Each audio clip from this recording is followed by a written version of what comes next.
அற்ப பதவிகளுக்காகவும் அற்ப சுகங்களுக்காகவும் இபிடிபியோட சேர்ந்து அதனுடைய பலனை இன்றைக்கு இலங்கை தமிழரசு கட்சி அனுபவிச்சிருக்கும். அதை நேரடியாகவே கண்டிருக்கும். மக்களுடைய கோபம் என்ன, மக்கள் எந்த அளவுக்கு கொதிச்சு போயிருக்கிறார்கள் என்றதை இன்றைக்கு நேரடியாகவே கண்டிருக்கிறது இலங்கை தமிழரசு கட்சி. செம்மணி பகுதியில் இடம்பெற்று வருகின்ற அணையா விளக்கு போராட்டத்தில் இலங்கை தமிழரசு கட்சியினுடைய பதில் தலைவர் CVK சிவஞானம் அவர்களும் பாராளுமன்ற உறுப்பினர் ராசமாணிக்கம் சாணக்கியன் அவர்களும் கலந்து கொள்றதுக்கு போயிருந்தவை மக்கள் அடித்து விரட்டி இருக்கின்றார்கள். கடுமையான முறையில் ஏசி, நீங்கள் தமிழின துரோகிகள், நீங்கள் இதில் சம்பந்தப்பட்ட கொலையாளிகளோட சேர்ந்து செயல்படுறீங்கள், எனவே அவர்களோட சேர்ந்து ஒட்டி கொண்டிருந்து ஓட்டு, பதவிக்காகவும் வேற சலுகைகளுக்காகவும் சேர்ந்து ஒட்டி கொண்டிருந்து ஓட்டு, பிறகு நீங்கள் இஞ்ச வாரீங்கள் ஒரு நீலி கண்ணீர் வடித்து கொண்டு இந்த போராட்டத்தில் கலந்து கொள்ள என்று சொல்லி மக்கள் கொந்தளித்து அவர்களை விரட்டி அடித்த காட்சியை இன்றைக்கு பார்க்கக்கூடிய மாதிரி இருந்தது. என்ன பிரச்சனை என்று சொன்னால், செம்மணி பகுதியில் இடம்பெற்ற படுகொலைகள், காணாமல் போதல்களுக்கும் டக்ளஸ் சேவானந்தாக்கும் இருக்கக்கூடிய தொடர்பு என்னன்றது எங்கள் எல்லாருக்குமே தெரியும். ஏனென்று சொன்னால், அவர் தான் அந்த காலத்தில் இருந்து அரசாங்கத்தோட ஒட்டி கொண்டே இருக்கிறார். எனவே அவருக்கு தெரியாமல் அங்கே எதுவுமே நடக்கிறதுக்கான வாய்ப்பு இல்லை. அப்படிப்பட்ட டக்ளஸ் சேவானந்தாவோட அப்படிப்பட்ட இபிடிபி கட்சியோட போயிட்டு ஒட்டி கொண்டு ஓட்டு, அதுவும் என்ன பெரிய ஒரு நோக்கத்துக்காக, இன்னி இல்லைன்னா தவிர்க்க முடியாத மிகப்பெரிய ஒரு ஆபத்தில் போய் சேர்றதை கூட தமிழ் மக்கள் ஏற்றுக்கொள்ள போறதில்லை. அப்படி எந்த விதமான ஆபத்தும் இல்லை. உங்களுடைய பதவி சுகத்துக்காகவும் 1-2 சபைகளை கைப்பற்றதுக்காகவும் போய் தேவையில்லாமல் ஒட்டி மக்கள் வேண்டாம் வேண்டாம் என்று சொல்லி தடுக்க அதை பற்றி கணக்கு எடுக்காமல் மக்களை புறங்கையால் தள்ளி போட்டு, நாங்கள் கூட பல தடவை இங்கே சுட்டி காட்டினாங்கள், இது தேவையில்லாத வேலை, வேண்டாம் வேண்டாம் என்று சொல்லி, அது எல்லாத்தையும் மீறி நீங்கள் சொல்கிறத சொல்லுங்க, நாங்கள் செய்கிறத தான் செய்வோம் என்று சொல்லி இபிடிபியோட போய் ஒட்டி ஸ்ரீதர் தியேட்டரில் போய் காலடியை தூக்கி வச்சு இன்றைக்கு கடைசியில் மக்களால் அடித்து விரட்டப்பட்டிருக்கிறது இலங்கை தமிழரசு கட்சியினுடைய தலைமை. நாங்கள் செய்தது பிழைதான், இபிடிபியோட சேர்ந்தது பிழைதான் என்றதை இனியாவது அவர்கள் உணர்ந்து கொள்வார்களா என்பதை நாங்கள் பொறுத்திருந்து பார்க்கணும்.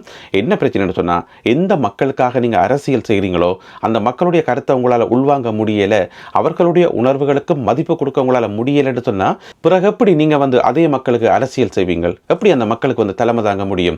இப்போ இலங்கை தமிழரசு கட்சிக்கு நிறைய மக்கள் வாக்களிக்கணும், இன்ற வரைக்கும் அதிக அளவு வாக்குகள் பெறுறது இலங்கை தமிழரசு கட்சி தான் என்று சொல்லி அவைக்கு ஒரு நினைப்பு இருக்கலாம். ஆனால் அந்த நினைப்பு தான் பிழைப்ப கெடுக்கும் என்று சொல்றது. இலங்கை தமிழரசு கட்சிக்கு விழுகிற வாக்குகள் அவர்கள் செய்த புண்ணியத்துக்காகவோ அல்லது அவர்கள் செய்த சீரும் சிறப்புமான அரசியலுக்காகவோ விழுகிற வாக்கு இல்லை என்றது எங்கள் எல்லாருக்குமே தெரியும். அது இலங்கை தமிழரசு கட்சியில் இருக்கக்கூடிய ஒரு சில தலைவர்களுக்கு மட்டும்தான் தெரியும். பாராளுமன்ற உறுப்பினர் சிவஞானம் ஸ்ரீதரன் மாதிரியான ஒரு சில தலைவர்களுக்கு தெரியும். இலங்கை தமிழரசு கட்சி ஒரு காலத்தில் தேடுவார் இல்லாமல் வீடு என்ற சின்னத்தை எல்லாரும் மறந்து போயிருந்த ஒரு காலத்தில் தலைவர் தான் அந்த கட்சியை கூப்பிட்டு அரங்கத்துக்கு கொண்டு அந்த கட்சிக்கு புத்துயிர் அளித்தது. எனவே அந்த ஒரு நன்றிக்காகத்தான் மக்கள் தொடர்ந்து வாக்களித்து கொண்டிருக்கிறமே தவிர, இலங்கை தமிழரசு கட்சியில் இருக்கிறார்கள் அப்படி ஒன்று பெரிய செயற்கரிய செயல்களோடும் செய்து கட்சியை நிமித்தேல. இது கட்சியில் இருக்கிற ஒரு பகுதி ஆக்களுக்கு தெரியும், இன்னும் கொஞ்சம் பேருக்கு தெரியாது. இதுதான் பிரச்சனை. எனவே தங்களுக்கு மக்கள் வாக்களிக்கணும் உடனே ஆணவத்தில் ஆடக்கூடாது. எனவே மக்களுடைய விருப்பத்தை செவிமடுக்கணும், மக்களுடைய விருப்பத்துக்கு முக்கியத்துவம் கொடுக்கணும். அப்படி செய்யாததன் பலனை இன்றைக்கு அனுபவிச்சிருக்குது இலங்கை தமிழரசு கட்சி. சரி, அது அப்படியே இருக்கும்போது ஆளுங்கட்சியைச் சேர்ந்த அமைச்சர் ராமலிங்கம் சந்திரசேகர் அவர்களும் பாராளுமன்ற உறுப்பினர் ரஜீவன் ஜெயச்சந்திரமூர்த்தி அவர்களும் அந்த இடத்துக்கு வருகின்றார்கள். அவர்களோடையும் மக்கள் முரண்பட்டு அவர்களையும் திருப்பி அனுப்புகிறார்கள். இதில் நாங்கள் கவனிக்க வேண்டிய முக்கியமான விஷயம் என்னென்று சொன்னால், அமைச்சர் ராமலிங்கம் சந்திரசேகர் அவர்களோ அல்லது பாராளுமன்ற உறுப்பினர் ரஜீவன் ஜெயச்சந்திரமூர்த்தி அவர்களோ இந்த போராட்டத்தில் கலந்து கொள்வது உங்களுடைய வேலை இல்லை. அது உங்களுடைய வேலை இல்லை. மக்கள் உங்கள்கிட்ட அதை எதிர்பார்க்கல. போராட்டத்தில் மக்கள் போராடுவினம், மக்களுடைய பிரதிநிதிகள் கலந்து கொள்வார்கள், அது மக்கள் பார்த்துக் கொள்வார்கள். உங்களுடைய வேலை போராட்டத்தில் நானும் விளக்கேற்றினான்னு சொல்லி காட்டுறது உங்களுடைய வேலையே இல்லை. உங்களுடைய போராட்ட களமே கொழும்புல இருக்குது. அங்கே நீங்கள் போராடணும், பாராளுமன்றத்தில் குரல் கொடுக்கணும், உங்களுடைய அரசாங்கத்தில் மேலே இருக்கிறார்களுக்கு அழுத்தம் கொடுக்கணும், ஏனைய முக்கியமான அமைச்சர்களோடு எல்லாம் அழுத்தம் கொடுக்கணும், அவர்களையும் பேச வைக்கணும், ஒட்டுமொத்தமாக உங்களுடைய அரசாங்கத்தை செயல்பட வைக்கணும். இந்த விஷயத்தில் தமிழ் மக்களுக்கு நீதியும் நியாயமும் கிடைக்கிறதுக்கு நீங்கள் உங்களுடைய அரசாங்கத்தை உள்ளுக்குள்ள இருந்து புஷ் பண்ணணும். அதுதான் உங்களுடைய பிரதானமான வேலையை தவிர, சும்மா சம்பிரதாயத்துக்கு இங்கே மக்களோட மக்களை கலந்து கொள்வது உங்களோட வேலையே கிடையாது. உங்கள்கிட்ட தமிழ் மக்கள் அதை எதிர்பார்க்கவே இல்லை. எனவே இன்றைக்கு நீங்கள் அங்கே வந்திருக்க வேண்டிய அவசியம் இல்லை. இங்கே தேவையில்லாமல் திரும்பி போனதுக்கு நீங்கள் பாராளுமன்றத்தில் வச்சு இதை பற்றி கதைச்சிருந்தாலோ அல்லது உங்களுடைய அரசாங்கத்துக்கு கடுமையான அழுத்தம் கொடுத்திருந்தாலோ அது பிரயோசனமாக இருந்திருக்கும். ஏன்னு சொன்னால், நீங்கள் தான் ஆளுங்கட்சி, உங்களால் முடியாதது ஒன்றுமே இல்லை. உங்கள்கிட்ட தான் சகல வல்லமையும் இருக்குது, சகல அதிகாரங்களும் இருக்குது. எனவே நீங்கள் செய்ய வேண்டிய வேலை, நீங்கள் போராட வேண்டிய இடம் கொழும்பே தவிர நீங்கள் யாழ்ப்பாணத்தில் போராடி பிரயோசனமே இல்லை. எனவே உங்களையும் மக்கள் இன்றைக்கு திருப்பி அனுப்பிட்டோம். தற்பொழுது இலங்கைக்கான தன்னுடைய உத்தியோகபூர்வமான பயணத்தில் இருக்கின்றார் ஐக்கிய நாடுகள் சபையின் மனித உரிமை ஆணையாளர் வோல்கர் டர்க். இந்த காணொலியை ஒளிப்பதிவு செய்து கொண்டிருக்கின்ற இந்த நேரத்தில் அவர் செம்மணி பகுதிக்கு வந்திருப்பதாக தகவல்கள் வெளியாகி இருக்கின்றன. இதற்கிடையில் நேற்று வோல்கர் டர்க் அவர்களை பாராளுமன்ற உறுப்பினர்கள், அரசியல் கட்சிகளுடைய தலைவர்கள் என்று சொல்லி பலதரப்பட்டவர்கள் சந்தித்து கலந்துரையாடினார்கள் கொழும்பிலே. அதிலே பார்த்தீங்கன்னு சொன்னால் பாராளுமன்ற உறுப்பினர் சிவஞானம் ஸ்ரீதரன் அவர்கள் தமிழ் மக்கள் சார்பாக சில பல முக்கியமான கோரிக்கைகளை ஐக்கிய நாடுகள் சபையினுடைய மனித உரிமை ஆணையாளரிடம் முன்வைத்திருந்தார். அதில் பார்த்தீங்கன்னு சொன்னால் சர்வதேச விசாரணைகள் வேண்டும், சர்வதேச பொறிமுறை கூடாக நீதியும் நியாயமும் கிடைக்கணும் என்று சொல்லி இப்போது இருக்கின்ற அரசாங்கமும் கூட அதில் பெரிய அளவில் அக்கறை காட்டல் என்றதை அவர் தன்னுடைய அறிக்கையில் சுட்டி காட்டியிருக்கின்றார். எனவே மிக விரைவில் காலம் தாமதிக்க இந்த நீதி எல்லாமே இல்லாமல் போகுது, அல்லது வடக்கு கிழக்கில் இந்த ஒரு விஷயம் மூடி மறைக்கிறதுக்கு அரசாங்கம் முயற்சி செய்யுது. எனவே காலதாமதம் இல்லாமல் நீதி வழங்கணும் என்று சொல்லி அவர் கோரிக்கை வைத்திருக்கின்றார்.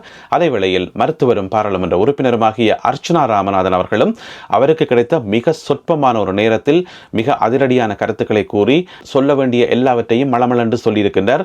வோல்கர் டர்க் அவர்களிடம் என்ன பிரச்சனை சொன்னால் அவரை பேசுறதுக்கு அனுமதியே கொடுக்கலையாம். அமைச்சர் பிமல் ரட்நாயக்கா சொல்லியிருக்கார், இல்ல இலங்கை தமிழரசு கட்சியினுடைய பாராளுமன்ற உறுப்பினர் சிவஞானம் ஸ்ரீதரன் அவர்களுக்கு தான் நேரம் ஒதுக்கப்பட்டிருக்கிறது, உங்களுக்கு நேரம் இல்லை என்று சொல்லி பேசவே விடையிலையாம். ஆனா உண்மை அது கிடையாது. நேரம் இல்லை என்றதெல்லாம் சும்மா போய் என்ன பிரச்சனை சொன்னா டாக்டர் அர்ச்சுனா ராமநாதன் அவர்களை பேச விட்டா அவர் யாருக்கும் பயப்படாமல், யாரையும் பற்றி கவலைப்படாமல் மளமலண்டு எல்லா உண்மைகளையும் சொல்லி விட்டுருவார். அங்க நடந்த எல்லாத்தையும் மளமலண்டு சொல்லி விட்டுருவார்.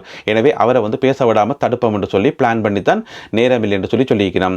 டாக்டர் அர்ச்சுனா ராமநாதன் அவர்களை பேச விடாமல் அரசாங்கம் தடுக்கிறது இது என்ன முதல் தடவையா? ஏற்கனவே பாராளுமன்றத்தில் பேச வேண்டாம் தடுத்திருக்குது. பேச முற்படைக்குள்ள மைக் ஆஃப் பண்றது, அல்லது மேசையில் அடிச்சு நிப்பாட்டுறது, அல்லது பேசிக்கொண்டிருக்கும் போதே சபாநாயகர் அதை வழிமறிக்கிறது, பேச விடாமல் தடுக்கிறது. இது இன்றைக்கு டாக்டர் பாராளுமன்ற உறுப்பினராக வந்தாரோ அண்டையிலிருந்து தொடர்ந்து நடந்து கொண்டே இருக்குது. அந்த அடிப்படையில் நேற்றும் கூட பேச வேண்டாண்டு தடுக்கப்பட்டது. பிறகு டாக்டர் போராடி 2 நிமிஷம் தாங்க சொல்லி கேட்டு அதை பிறகு வோல்கர் டர்க் அதை ஒப்புக்கொண்டு அவரை பேச விடுங்க சொல்லி பிறகுதான் அந்த குறிப்பிட்ட அந்த ஒரு கொஞ்ச நேரத்துக்குள்ள டாக்டர் சொல்லியிருக்கார். இந்த மாதிரி நடந்த எல்லாத்தையும் சொல்லியிருக்கார். அதில் நாமல் ராஜபக்ஷ குறுக்க வந்தவராம். ஏன்னு சொன்னா இது சர்வதேச விசாரணை வேணும் என்று சொல்லி டாக்டர் சொல்லும் போது பக்கத்தில் இந்த நாமல் ராஜபக்ஷ படத்தில் பாருங்க அந்த ஒதுக்கப்பட்ட ஆசனங்கள் அடிப்படையில் பக்கத்தில் இருந்துக்கிறார். பக்கத்தில் சொல்லியிருக்கார், இல்ல சர்வதேச விசாரணை தேவையில்லை என்று சொல்லி. அப்ப டாக்டர் கோவம் சொல்லிவிட்டார், இந்த கொலைகளை செய்ததே உங்களுடைய அப்பா தான் என்று சொல்லி அப்படியே அந்த இடத்துல வச்சு போட்டு உடைச்சிருக்கார். உங்களோட அப்பா தான் இந்த கொலைகளையே செய்த என்று சொல்லி. என்ன பிரச்சனை என்று சொன்னா இப்படி எல்லாம் சொல்றதுக்கு ஒரு கட்ஸ் வேணும், ஒரு தைரியம் வேணும். இப்படி எல்லாம் சொல்லி போடுவார் என்றதுக்காகத்தான் அரசாங்கம் சொல்ல விடாமலே பேச விடாமலே தடுத்திருக்குது, நேரமே ஒதுக்காம விட்டிருந்தது. எனவே தனக்கு கிடைச்ச ஒரு குறுகின காலத்தில் உண்மைகளை போட்டு உடைத்திருக்கின்றார் பாராளுமன்ற உறுப்பினரும் மருத்துவருமாகிய அர்ச்சுனா ராமநாதன் அவர்கள். இப்போ பாராளுமன்றத்தில் வச்சு அங்கே இருக்கக்கூடிய மண்டபங்கள்லையோ கேன்டீன்லையோ ஏதோ ஒரு இடத்துல வச்சு சக பாராளுமன்ற உறுப்பினர் என்ற அடிப்படையில் நாமல் ராஜபக்சவை நேர காணைக்குள்ளே பார்த்து சிரிக்கலாம், கை குலுக்கலாம், சும்மா இருக்கிறீங்களா அது சும்மா கேட்கலாம். அது சம்பிரதாயத்துக்கு. அதுக்காக எங்களுடைய எல்லாத்தையும் நாங்கள் விட்டுறணும், உடனே போய் அங்கே அப்படியே ஒட்டி கொள்ளணும், உடனே போய் விலை போகணும்னு சொல்லி எந்த விதமான அவசியமும் இல்லை. இது வேற அது வேற. அப்படியான ஒரு தெளிவு எல்லா அரசியல்வாதிகளுக்கும் இருக்கணும். இங்கே ஒரு சில அரசியல்வாதிகள் என்னென்னு சொன்னால் தென்னிலங்கையில் இருக்கக்கூடிய அரசியல் கட்சிகளுடைய ஒரு சில உறுப்பினர்கள் தலைவர்கள் கை கதைச்சா உடனே அப்படியே பின்னால போறது. சில பேர் எப்படி நிற்கிறேன்னு சொன்னா, சீச்சி அவர் என்னோட நல்ல மாதிரி கண்ட இடத்துல எல்லாம் மனுஷன் சோங்கு வைக்கிறது, கை குலுக்கிறது, எனவே நானே தேவையில்லாம் கதைப்பான், அவைக்கே எதிராக கதைப்பான் போட்டு அப்படியே அடங்கி போறது, அப்படியே விலை போறது. அப்படி இருக்கவே கூடாது. நீங்கள் கண்டா கதையுங்கோ, கை குலுக்குங்கோ, வேணும்டா செல்ஃபி எடுங்கோ, அதை என்னாவும் செய்யுங்கோ. ஆனா எங்களுடைய எல்லாமையிலிருந்து நாங்கள் விலகவே கூடாது. இதுதான் முக்கியமானது ஒன்றானே. எனவே அது ஒவ்வொரு பாராளுமன்ற உறுப்பினருக்கும் ஒவ்வொரு அரசியல் கட்சிகளுடைய தலைவருக்கும் அந்த கட்ஸ் இருக்கணும். இதுல சுமந்திரன் அவர்கள் சொன்ன ஒரு கருத்தை நான் உங்களுக்கு சுட்டி காட்ட விரும்புகிறேன். ஒரு தடவை யாழ்ப்பாணத்தில் ஒரு ஊடகவியலாளர் பேட்டி எடுத்தவர் சுமந்திரன். அப்ப சுமந்திரன் அவர்கள்ட்ட கேட்கப்பட்டது, அதாவது பாராளுமன்ற தேர்தல் நடந்தது தானே, அதுக்கு முதல் தான் அந்த பேட்டி வழங்கி இருந்தவர். அந்த பேட்டியில் கேட்கப்பட்டது, நீங்களே மாவீரர் துயிலும் இல்லங்களுக்கு போறையில அல்லது தமிழர்களால் முன்னெடுக்கப்படுற முக்கியமான போராட்டங்களுக்கு ஏன் போறையில் என்று கேட்கப்பட்டது. அதுக்கு அவர் சொன்னவர், எனக்கு தென்னிலங்கையில் நிறைய நண்பர்கள் இருக்கிறார்கள், எனவே நான் இங்கெல்லாம் போனால் அவர்கள் சங்கடப்படக்கூடும் என்று சொல்லி, அதாவது அவருடைய தென்னிலங்கை நண்பர்களை சங்கடப்படுத்தக்கூடாது என்றதுக்காக. ஏன்னு சொன்னால் அவர் கோர்ட்ஸுக்கெல்லாம் போறவர், ஜனாதிபதி சட்டத்தரணியாக இருக்கிறார், இந்த மாதிரி ஒரு ப்ரொஃபஷனல் அவருக்கு இருக்குத்தானே, அது பாதிக்கப்படக்கூடாதுக்காக தான் மாவீரர் துயிலும் இல்லங்களுக்கு போறையிலையாம் என்று சொல்லி நேரடியாகவே விளக்கம் சொல்லித்தார். ஒப்புதல் வாக்கு மூலம் வழக்கியிருந்தவர்.